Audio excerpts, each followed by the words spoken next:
this whole concept of the way of the will, it's really fascinated thinkers, like for ages, And it's this guide, this roadmap to self-mastery, basically how to navigate life, but with way more intention. So today, we are diving right into this wisdom. Want to see how it can empower you guys listening to live a life that's more deliberate, more meaningful. You know what I mean? Yeah, and it's a good time for it too, don't you think? I mean, think about it. Instant gratification everywhere, distractions left and right, the ability to harness our will. It's more important now than ever. Totally, totally. So where do we even start? What's the core idea here behind the way of the will? So it all starts by realizing the difference between, those fleeting I want desires we all get and the real power of a conscious I will. See, the text, it argues that just wanting stuff, it keeps us stuck, in this loop of, instant gratification, always chasing pleasure or the easy way out. But willing, that's different. That's about lining yourself up, your actions, with your real values, even when it's tough. So we're talking about bridging this gap, right? And we all have it, that space between what we want to do and what we actually make ourselves do. What's the text say about, the how-to there? How do we get better at that I will part, make it stronger? Well, they give some really practical techniques, actually. One of the biggies, learning to spot those I want versus I will moments when they pop up. Think about it. In your own life, ever found yourself giving in to a craving, even when you knew deep down it wasn't good for you? That's I want taking over. It's like that feeling when you're staring into the fridge, right? You should grab the veggies, but then leftover cake is calling your name. I've been there for sure. Exactly. But picture this in that moment, you actually hit pause. For real. Yeah. And you tell yourself, okay, yeah, I want the cake. But what do I will myself to choose? That's step one right there. Recognizing the fight going on inside. So awareness is huge. But then what? How do we actually tip the scales towards I will winning? Text says redirect those thoughts when that inner battle starts. Don't get stuck on the desire itself, shift gears. Imagine, instead of obsessing over that cake, you're reminding yourself, how good will I feel after a healthy meal? Or you switch focus entirely. Call a friend, pick up a book, anything to move that energy somewhere else. It's like telling that cake craving, nope, not today, got bigger fat to fry.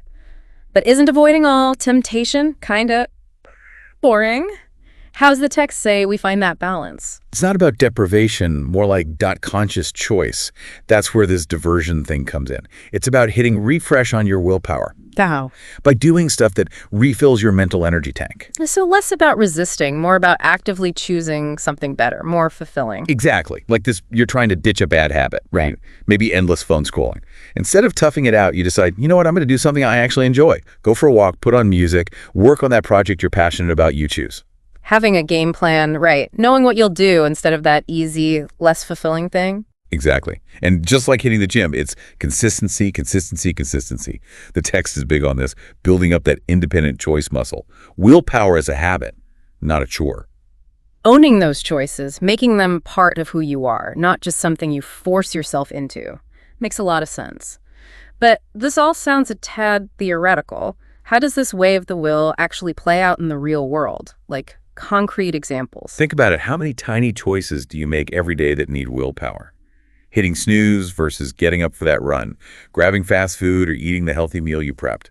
Seems small, but they're all chances to work that willpower muscle. Those micro habits, right, the little wins that build up over time. But how do those tiny choices translate to the bigger life decisions? Same idea, just bigger scale. Think long-term goals, switching careers, mastering a new skill, heck, even sticking to an exercise routine. All that takes willpower you got to maintain. The more you practice making choices in your daily life, the more ready you are for the big leagues, those bigger challenges. So it's like those little daily choices, the ones where we use our willpower, they're actually shaping who we are, our character, in a much bigger way. That's it. That's what the text is getting at. Not just about what we do, but who we become because of those repeated willpower moments. And that character, those good habits of choosing deliberately, that's what gets us through the bigger stuff life throws our way. But what about when it feels impossible?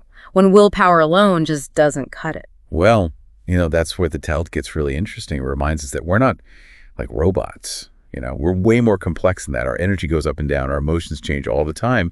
And yeah, we've got those weaknesses that are kind of hardwired in. We're only human, right? Like they say, to err is human. But how does willpower fit into that whole picture? The text says that understanding those weaknesses, what it calls our, quote, besetting sin, unquote, that's huge for getting a grip on our will. Think about a time like you really caved to temptation. Well, what was going on? Were you stressed out, totally exhausted? Around certain people, maybe? You mean like those triggers? I know for me, I'll probably skip my workout if I let myself scroll through social media first thing in the morning, almost like I'm setting myself up to fail before the day even starts, willpower-wise. Bingo. Yeah. And the text suggests that once you know your triggers, those patterns where you tend to give in, Yeah. you can actually start to build in some protection. So it's about getting ahead of the game, right? Pre-committing to I will by anticipating the I want that might trip you up. You got it. Yeah. Let's say procrastination is your thing, the thing you struggle with most. Once you know that, you can use things like, I don't know, scheduling your time really specifically, or even having an accountability buddy. Creates that structure so your will has backup. So instead of fighting your nature, you're working with it. Instead of beating yourself up for past willpower slip-ups, you use that knowledge to make smarter choices moving forward. Now you're getting strategic with it. And this all connects to this idea from the text, guarding the threshold of consent. It sounds kind of intense, but it's about being picky, like really aware of what we let into our minds, our hearts, just like we'd protect our actual homes, right? Okay, gotta admit, that phrase, guarding the threshold of consent, it's a little out there for me. Can you bring it down to earth? What does that actually look like day to day? It means realizing that every single thing that comes in the news we watch, the folks we hang out with, it all shapes our thinking, our actions. Think of your mind like a garden, right? Are you taking care of it, choosing what to plant, what to help grow? Or are you letting weeds just take over? So we become the curators of our own minds. We get to be choosy about what we let take root inside us. You got it. Sometimes the bravest thing we can do with our willpower is to say no. No to those influences, even if they look like fun or the easy way out. You know, this makes me think of that video by Dr. Steve Boyer where he talks about the threshold of consent and connects it to Dante's Inferno. Have you seen that one? Oh yeah, brilliant connection. Boyer's argument is that every time we make a choice, it's like we're standing at this metaphorical door. We have the power to either let that influence in or completely shut it out. Like we're the bouncers for our own minds. We decide what gets past the velvet rope, but let's be real. Even when we mean well, even when we're guarding that threshold like it's Fort Knox, there are going to be times our willpower just flops. We're human, after all. What's the text say about getting through those inevitable weak moments? Here's where the text gets really reassuring. It gets that willpower isn't infinite. We all hit that wall. Whew. Thank goodness. I was starting to think I was the only one running on willpower fumes sometimes. Not at all. It's part of being human. But here's the upside. The text gives us ways to spot the warning signs of willpower fatigue and strategies to power through. Hit me with those warning signs. How do we know when our willpower is about to go kaput? Pay attention to what's going on in your head, how you're feeling. Are you making excuses to give in, feeling totally swamped like your brain's fried, more likely to cave to peer pressure or what other people are saying? All those can mean your willpower is running low. So it's like willpower has its own battery life, and when it gets low, we make bad choices more easily. You got it. And like any battery, gotta know how to recharge. That's where those diversion tactics come in, the ones we talked about earlier. So when we feel that willpower fading, time to step away from whatever's tempting us, whether it's the junk food, a stressful situation, or even just our own negative thoughts. And we switch gears to something that refills our mental energy. Nailed it. It's about recognizing when we're most vulnerable and using what we've got to regain control. Having an escape route, right? When temptation hits, we know exactly what tools or tricks to use so we can redirect that energy and stay on track. Got any specific examples of how to make this work in real life? Absolutely. Remember, it's all about changing your focus, doing something that gives your brain a boost. Doesn't have to be complicated. Let's say you're stuck on this project, right? And you feel your concentration going down the drain. Instead of pushing till you burn out, take a break. Step away from the desk, go for a walk outside, listen to music, talk to a coworker about anything but work. Giving ourselves a little permission to step away, knowing we'll come back stronger and more focused. Exactly. Or let's say you're trying to kick a sugar habit, but you keep finding yourself drawn to the candy jar. Instead of fighting it head on, divert, divert, divert. Call a friend, pick up a book, go for a run, anything to break that craving and giving in cycle. We're kind of tricking our brains, aren't we? Redirecting that energy to something positive, something that moves us forward. Right. And you know what? Sometimes the most powerful diversion tactic is just changing your surroundings.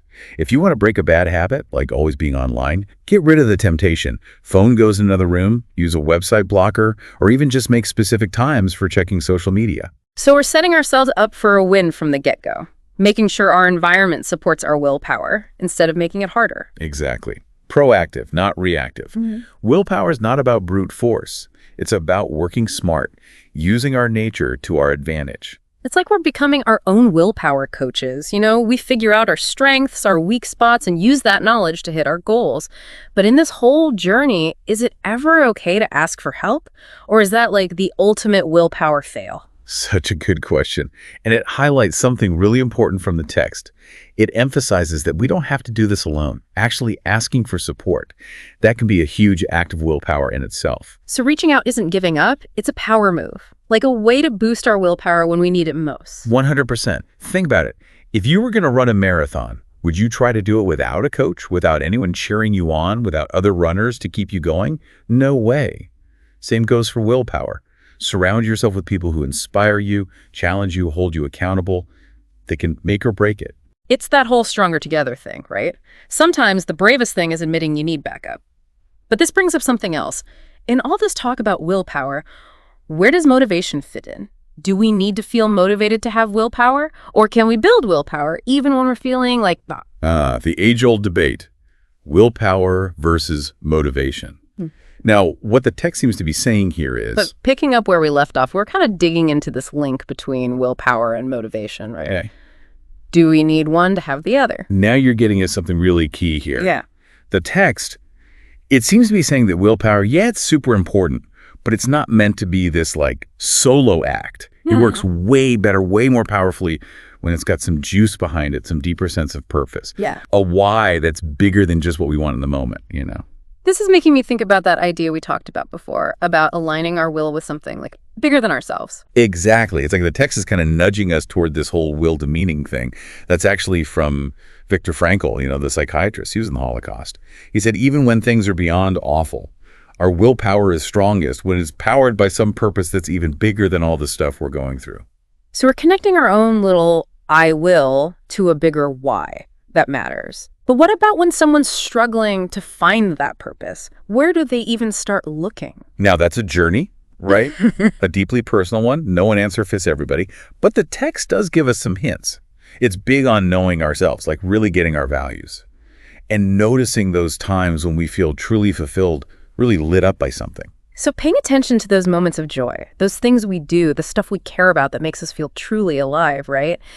And then the question becomes, how do we get our willpower, our I will, lined up with those things, those sources of meaning and purpose? Right on.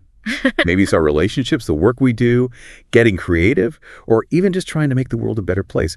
The thing is to stay open, try stuff out, and when something clicks, when you feel that resonance inside, trust that. I get it. But let's be real, even when we're super clear on our why, even when our willpower is totally on fire, there's still going to be bumps in the road, setbacks. How does the text say we should handle those times when our best intentions get tested? You hit the nail on the head. Willpower is not about being perfect, because that's not going to happen. It's about riding those waves, the ups and downs, and bouncing back stronger. Remember willpower being like a muscle.